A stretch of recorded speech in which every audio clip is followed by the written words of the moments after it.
ফাফিরু ইলাল্লাহ ইন্নী লাকুম মিনহু নাযীরুম মুবিন। সুতরাং তোমরা আল্লাহর দিকে পালিয়ে আসো, আল্লাহর দিকে পালিয়ে আসো। হে নবী, আপনি বলে দিন তাদেরকে যে তারা যেন আল্লাহর দিকে পালিয়ে আসে। কেন? নবী নিজে ইন্নী লাকুম মিনহু নাযীরুম মুবিন, আমি তার পক্ষ থেকে তোমাদের জন্য সুস্পষ্ট একজন সতর্ককারী ব্যক্তি।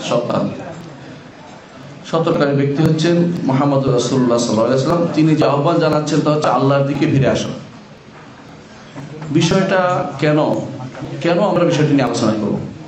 আমি 10টি কারণ আলোচনা করব যে কারণে বিষয়টা আমাদের জানতে হবে। 1 নম্বর হচ্ছে, দুনিয়া আমাদের প্রতি এত বেশি উন্মুক্ত হয়ে গেছে, পুরো দুনিয়া আমরা এখন মনে করতে শিখে গেছি যে, অনেকটা বলতে শিখে গেছি যে দুনিয়া আমাদের সামনে, মানে আর কিছু আমাদেরকে আটকাইতে পারবে না। কোথাও দেখবেন রাস্তার পাশে লেখা আছে বয়স আমার 6, আটকাবে আমার কে? দেখবেন রাস্তার পাশে লেখা আছে। তখন আমরা চিন্তা করি যে আটকানোর কেউ নাই, তোকে আটকাইতে পারবে মৃত্যু, তাই না? তোকে আটকাইতে পারবে রোগ শোক, এগুলো তোকে আটকাবে। তুমি যতই মনে করো দুনিয়া তোমার জন্য প্রশস্ত হয়ে গেছে, আসলে এই প্রশস্ততার একটা সীমা আছে। দুনিয়া এখন এত বেশি মানুষ প্রশস্ততা দাবি করছে, প্রত্যেকে মনে করছে সে স্বয়ং সম্পূর্ণ, সবকিছু সে করতে পারে, তার ক্ষমতা অপরিসীম, তার ক্ষমতার কোনো শেষ নেই, এরকম মনে করতে বসতে মানুষ। অনেক সময় কেউ বলেও বসে আমরা অমুক রোগের চেয়েও বেশি শক্তিশালী, আমরা অমুকের চেয়েও বেশি এই, অমুকের চেয়েও সেই, এরকম বলতেই থাকে, অনেকে দেখতে পাই। এগুলি সরাসরি যেন আল্লাহ তাআলার কর্মকাণ্ডের বিরুদ্ধে চ্যালেঞ্জ হয়ে দেওয়া হচ্ছে। এই সময় আল্লাহর দিকে ফিরে আসার আহ্বান জানানো আমাদের উচিত। দ্বিতীয়ত, সম্পদের মোহে মানুষ পাগল হয়ে যাচ্ছে, যেই কারণে মানুষ আল্লাহর দিকে আসার চেয়ে সম্পদের দিকে যাওয়া বেশি পছন্দ করে। মসজিদে দিয়ে আসার চেয়ে তার জন্য বেশি সম্পদ হচ্ছে ব্যবসা বাণিজ্য কিভাবে পরিচালিত হবে সেটা দিয়ে চিন্তা করা। আল্লাহর দিকে যত দ্রুত আসা সম্ভব ছিল সেটা না এসে দুনিয়ার দিকে তত দ্রুত বেশি পরিমাণ ধাবিত হচ্ছে। তৃতীয়ত, হালাল হারাম বিবেচনা না করে মানুষ এখন সম্পদ জমায়েত করার জন্য একটা বড় ধরনের প্রতিযোগিতা নেমেছে, সম্পদ কিভাবে জমা করতে পারে।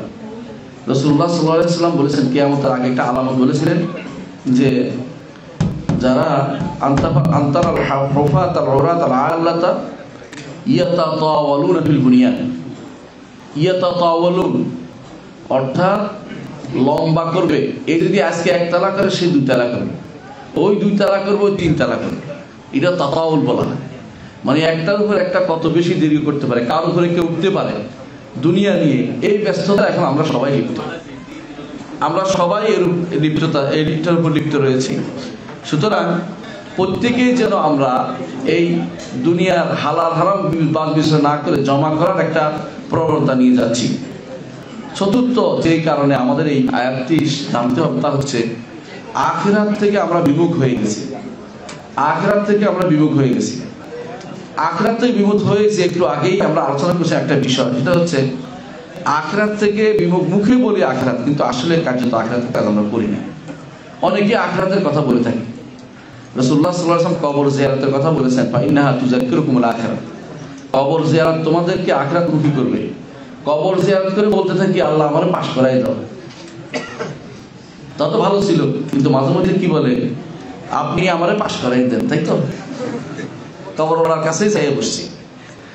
ওখানে গেলে আখিরাতমুখী হওয়ার কথা ছিল, সেখানে গিয়ে আমরা এখন দুনিয়া চাইতেছি, শিরকও করতেছি, আল্লাহর কাছে চাইলেও আখিরাত চাই, দুনিয়া চাইতেছি, আখিরাত চাইছি।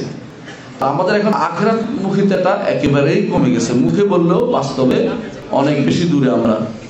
পঞ্চমত যেই কারণে আমাদেরকে এই আয়াতটি আল্লাহর দিকে ফিরে আসতে হবে তা হচ্ছে আল্লাহ আমাদেরকে যেই জন্য সৃষ্টি করেছেন তা কিন্তু বলে দিয়েছেন, ওমা খালাকতুল জিন্না ওয়াল ইনসা ইল্লা লিয়াবুদুন। জিন এবং মানবকে একমাত্র আমার ইবাদতের জন্য সৃষ্টি করেছি। মা উরিদু মিনহুম মির রিজকিন ওয়া উরিদু আন ইউতঈমুন। রিজিক চাই না, খাওয়ার এটাও চাই না। এই দিকটা থেকেও আমরা দূরে সরে আছি। আমাদের দুনিয়ার জীবনের উদ্দেশ্য কি, অনেক মানুষের কাছে আপনি বলতে শুনতে পাবেন না। যদি জিজ্ঞাসা করেন, ইমানদার মানুষ, মুসলিম, একেবারে মুসলিম সম্ভ্রান্ত পরিবারে দাবি করে আমার বাবা সম্ভ্রান্ত ছিলেন, আমি সম্ভ্রান্ত, হ্যাঁ, খান দর খান যা বলে তত কিছু আছে, কিন্তু জিজ্ঞাসা করেন আপনি দুনিয়াতে আসার উদ্দেশ্যটা কি, আপনাকে এটা উত্তর দিবে না, আপনাকে বিব্রত অবস্থায় পড়তে হবে এটার জন্য। অথচ এইটা কিন্তু আমাদের জানা দরকার যে আল্লাহর কাছে ফিরে যেতেই হবে। সকালে বলি ইলাইহিন নুশুর, রাতে বলি, বিকালে বলি ইলাইহিল মাসির, বলি না ইলাইহিল মাসির, কেন স্মরণ করে দিচ্ছে যে আল্লাহর কাছে ফিরে যেতেই হবে আমাদেরকে। অথচ এই জিনিসটা আমরা দিন দিন ভুলে যাচ্ছি। ষষ্ঠ যেই কারণে আমাদেরকে এই আয়াতটির ব্যাখ্যা জানতে হবে তা হচ্ছে ফিতনা এত চতুর্দিক থেকে আমাদের উপর আসছে। আমরা যেন এখন বলছি রব্বি সাল্লিম সাল্লিম, আল্লাহ শুধু নিরাপত্তা, হাসরের মাঠের যে অবস্থা, অনেক ইমানদার শুধু সেটা বুঝতে পারে যে কি অবস্থা যাচ্ছে। আপনি ঘর থেকে বের হইলে কোথাও ভালো অবস্থায় থাকতে পারবেন না, ঘরে না এসে শান্তি থাকতে পারবেন না, ঘরে আসলেও আপনি শান্তি দেখতে পারবেন না যদি ঘরের ভিতরে সেই পরিবেশটা না থাকে। আপনার স্ত্রী একটা চাইবে, আপনার কন্যা একটা চাইবে, আপনার ছেলে আরেকটা চাইবে, এমন অবস্থা হয়ে যায়। কখনো কখনো পরিবেশ আপনাকে এমন কাজ করে, আপনি যখন জিজ্ঞাসা করেন আমি এখন কী করবো। আমি একদিন গাড়িতে ফোন করতেছে আমেরিকা থেকে, বলছে একজনে যে আমার ছেলে একটা মেয়ে নিয়ে লিভ টুগেদার করছে, আমি এখন কী করি। আমি বললাম আপনি তো প্রথম ভুল করেছেন, লিভ টুগেদার করছে বলেন, আপনি বলেন তো আমার ছেলে বেবিচারে লিপ্ত আছে। আপনি লিভ টুগেদার বলে এটার ভাষা সহজ করে দিলেন, এখন সে এটা করবেই। এখন তো আপনি তো হ্যাঁ এটা তো এখন বলছেন কেন, আগে মাথায় নাই কেন আপনার। এটা একজন ইমানদার প্রত্যেকটা মুহূর্ত তার এখন কাটতে হচ্ছে অনেকটা, বলতে পারেন ইমানটাকে হাতে নিয়ে এসে চলছে। যেভাবে রাসূলুল্লাহ সাল্লাল্লাহু আলাইহি ওয়াসাল্লাম বলেছেন অঙ্গার, জ্বলন্ত অঙ্গার হাতে নিয়ে এই ইমানদার যেন চলবে এই শেষ জমানায়, ঠিক অবস্থা আমাদের এখন তৈরি হয়ে গেছে। সপ্তম সেটা হচ্ছে যে কারণে ফিতনা ফাসাদের ভূমিকা এত বেড়ে গেছে, আপনি রাস্তার দিকে তাকাইলে কোথাও দেখুন বিশাল এক ছবি, পাশে লেখা আছে বিভিন্ন কথা যেগুলো আপনি উচ্চারণ করতে পারবেন না, কোথাও এরকম কথাগুলি লেখা আছে। এগুলো আগে কোনোদিন মানুষ লিখতো না, এগুলো মানুষের অন্তরে থাকতো, এখন লিখে দিয়ে একটা বড় বাহাদুরি করতেছে। কেউ কেউ বিভিন্ন স্কুল কলেজে গিয়ে বলতেছে, তারা নাম দিচ্ছে এগুলিকে যে ইয়া ভাঙ্গা, মানুষের ইয়া ভাঙ্গা কি বলে, তাদের লজ্জা ভাঙ্গার ব্যবস্থাপনা করতেছে। অথচ লজ্জা হচ্ছে ইমান। যুবক যুবতীদের মধ্যে যেই ফিতনা ছড়িয়ে দেওয়া হয়েছে, এই ফিতনা থেকে বের হওয়ার পথ আর কিছু না, একমাত্র আল্লাহর দিকে ফিরে আসা ছাড়া কোনো উপায় নেই। এই আহ্বানে আমরা জানাচ্ছি সেজন্য। অষ্টম যে কারণ বলছি সেটা হচ্ছে যে মুসলিমদের নামমাত্র মুসলিমের সংখ্যা কিন্তু আমরা অনেকেই আছি, সত্যিকার মুসলিমের সংখ্যা বিভিন্ন মুসলিম দেশে খুবই কমে গেছে, আরও কমে গেছে। ভালো করে তাকান সারা বিশ্বের দিকে, কেউ কিন্তু ইসলামের দিকে আহ্বান করাচ্ছে এরকম না, সবাই তার স্বার্থের দিকে আহ্বান জানাচ্ছে। প্রত্যেকেই চায় যে আমি বেঁচে যাই, আর কোনো সমস্যা না থাকবে, এটা তাদের প্রত্যেকের আহ্বান হয়ে যাচ্ছে। কিন্তু বাঁচার বিষয়টা যদি দিন নিয়ে বাঁচতে পারতো তাহলে কিন্তু সমস্যা ছিল না, কিন্তু দিন নিয়ে বাঁচানো, আমি কোনো রকমে আমার সম্পদ নিয়ে দুনিয়া নিয়ে বেঁচে যাই, এটাই তাদের উদ্দেশ্য হয়ে যাচ্ছে। দিনটা বাঁচানোর উদ্দেশ্য কারো এখন মাথা ব্যথা নেই। আমার উস্তাদ শেখ আব্দুল্লাহ মুনাইমান হাফিজাহুল্লাহ তিনি সবসময় বলতেন লা তাজিদ দাওলাতান তাতাবান্নাল ইসলাম, কেউ ইসলামের পক্ষে ওকালতি করে না, ব্যক্তির নিজের পক্ষে ওকালতি করছে সবাই। এটা বাস্তব হয়ে যাচ্ছে দিন দিন। নবম যেই কারণ আমরা দেখতে পাচ্ছি সেটা হচ্ছে যারা নিজেদেরকে ফেরকাতুন নাজিয়া দাবি করে, সৎপথ মানে যারা নাজাত প্রাপ্ত দল দাবি করে, ওরাই আজ অন্ধত্বের মধ্যে লিপ্ত আছে। কিন্তু অধিকাংশই বিভিন্ন আকীদার দিক থেকে অন্ধ, আমলের দিক থেকে অন্ধ হয়ে যাচ্ছে দিন দিন। আমি বলছি না সবাই, কিন্তু অধিকাংশের মধ্যে এই প্রবণতা লক্ষ্য করা যাচ্ছে, এরা সব দিক থেকে অন্ধ হয়ে যাচ্ছে। দশম যেই কারণে আমাদের ফিরে আসা দরকার সেটা হচ্ছে আল্লাহর দিকে ফিরে আসার দাবি।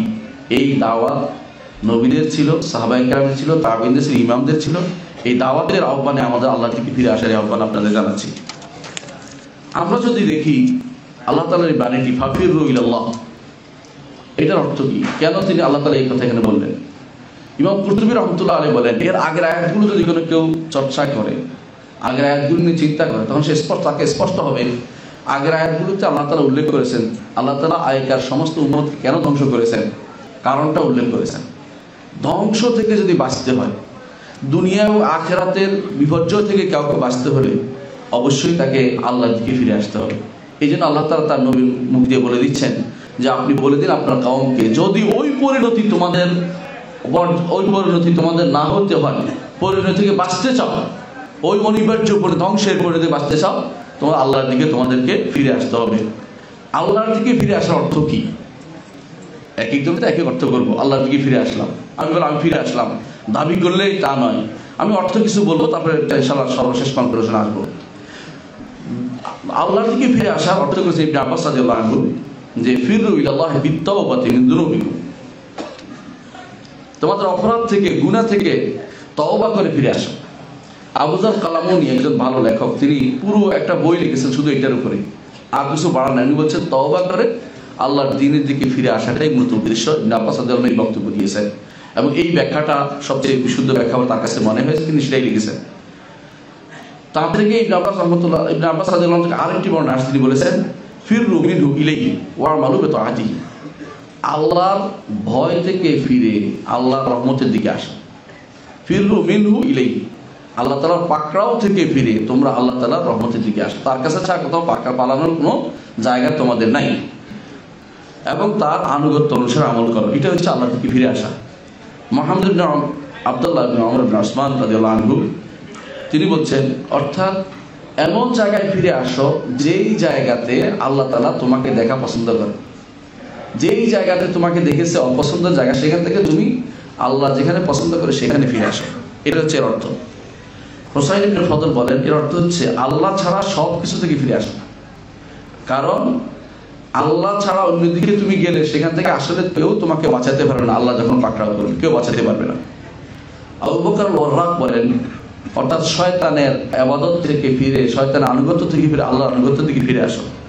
জুনাইদ আল বাগদাদি রাহমাতুল্লাহ আলাইহি, যার সম্পর্কে আপনার নাম শুনেছেন অনেক, জুনাইদ, অনেকে তার ছেলের নামও জুনাইদ রাখে, তিনি বলছেন শয়তান বাতিলের দিকে আহ্বান করে, সুতরাং তার থেকে আল্লাহর দিকে প্রত্যাবর্তন করো, আল্লাহ তোমাকে শয়তানের হাত থেকে বাঁচাবে, আল্লাহ তোমাকে শয়তানের হাত থেকে বাঁচাবে। জুনুন মিসরি রাহমাতুল্লাহ আলাইহি এই আয়াতের তাফসীরে বলেন যে অন্ধকার থেকে আলোর দিকে আসো, মূর্খতা থেকে ইলমের দিকে আসো, জ্ঞানের দিকে আসো, কুফরি থেকে শুকরিয়ার দিকে আসো। এটাই হচ্ছে এই আয়াতের অর্থ। আমর ইবনে ওসমান বলেন এই আয়াতের অর্থ হচ্ছে তোমাদের নিজের আত্মার যে প্রবঞ্চনা, আত্মার যে চাহিদা, তা থেকে ফিরে আল্লাহ তাআলার সন্তুষ্টির দিকে আসো, আল্লাহ তাআলা যেটা চায় তার দিকে আসো। আত্মার উবুদিয়ত, আত্মার দাসত্ব, নিজের তা থেকে ফিরে আল্লাহর দাসত্ব দিকে ফিরে আসো। তিনি আরো বলেন এর অর্থ হচ্ছে আল্লাহ তাআলা তোমাদের জন্য যেটা লিখেছেন সেদিকে ফিরে আসো, নিজেদের উপর নির্ভর করো না, নিজেদের উপরে তোমরা নির্ভরতা কমিয়ে দাও। সাহাল ইবনে আব্দুল্লাহ বলেন এর অর্থ হচ্ছে ফিররু ইলাল্লাহ মিম্মা সিওয়াল্লাহ ইলাইহি, আল্লাহ ব্যতীত। সাহাল ইবনে আব্দুল্লাহ তুস্তরি বিখ্যাত একজন সুফি সাধক, তিনি বলছেন যে আল্লাহ ছাড়া অন্য যে কোনো জিনিসে তুমি আসো সেখান থেকে ফিরে আল্লাহ